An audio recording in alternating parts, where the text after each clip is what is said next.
ഇന്ന് ഉച്ചയൂണിന് ഉണക്കക്കൊഞ്ച് കൊണ്ടുള്ള ചമ്മന്തിയാക്കാമെന്ന് കരുതി.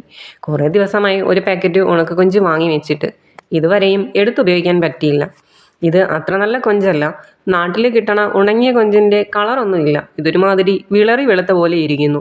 എങ്കിലും കൊതി കാരണം വാങ്ങിയതാണ്. നാട്ടിൽ അമ്മയുണ്ടാക്കുന്ന ഉണക്കക്കൊഞ്ചിൻ്റെ ചമ്മന്തി അത് മാത്രം മതി വയറ് നിറയെ ചോറ് കഴിക്കാൻ. എനിക്കും അനിയനും ഈ ചമ്മന്തി ഉണ്ടെങ്കിൽ ചോറ് കഴിക്കാൻ വളരെ ഇഷ്ടമാണ്. അതുകൊണ്ട് അമ്മ വീട്ടിൽ സ്ഥിരം മീൻ കൊണ്ടുവരുന്ന ചേച്ചിയുടെ കയ്യിൽ നിന്നും ഉണക്കക്കൊഞ്ച് വാങ്ങി സൂക്ഷിച്ചു വയ്ക്കും. മീൻ കിട്ടാത്ത ദിവസങ്ങളിൽ ഇതെടുത്ത് പ്രയോഗിക്കും. പിന്നെ വേറൊന്നും വേണ്ട. അമ്മ ഉണ്ടാക്കുന്ന ടേസ്റ്റൊന്നും ഞാൻ ചെയ്താൽ കാണില്ല. എങ്കിലും ഒരുവിധം ഒപ്പിക്കാം. അമ്മ ചെയ്യുന്ന പോലെ തന്നെ ഞാനും കൊഞ്ചിനെ ചൂടാക്കിയെടുത്തു. എന്നിട്ട് മിക്സിയുടെ ജാറിലേക്കിട്ട് നന്നായി പൊടിച്ചെടുത്തു. അതിനുശേഷം കുറച്ച് തേങ്ങയും കൊച്ചുള്ളിയും മുളക് പൊടിയും ചേർത്ത് നന്നായി അരച്ചെടുത്തു. ആവശ്യത്തിന് ഉപ്പും ചേർത്തിട്ടുണ്ടായിരുന്നു. എന്നിട്ടും തൃപ്തിയാകാത്തത് കൊണ്ട് കുറച്ച് കുരുമുളക് പൊടിയും കൂടി ചേർത്തു. നന്നായി ചമ്മന്തി ഉരുട്ടിയെടുക്കുന്നത് പോലെ സെറ്റാക്കിയെടുത്തു. വേറെ എന്തെങ്കിലും കൂടി ഇതിനകത്ത് ചേർക്കുമോ എന്നെനിക്ക് അറിയില്ല.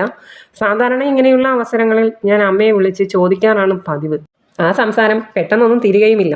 എൻ്റെ ജോലിയും നടക്കില്ല. അതുകൊണ്ട് തൽക്കാലം അതിന് നിന്നില്ല. ചമ്മന്തി അരച്ച് കഴിഞ്ഞപ്പോൾ ഞാൻ ടേസ്റ്റ് ചെയ്ത് നോക്കി. തരക്കേടില്ല. അപ്പോഴാണ് മയൂസ് ഓടിക്കൊണ്ട് വരുന്നത്. ഞാൻ നോക്കിയിട്ട് പറയാം അമ്മേ. ടേസ്റ്റ് നോക്കി മയൂസ് ഗുഡ് സർട്ടിഫിക്കറ്റ് തന്നു. പിന്നെന്ത് വേണം?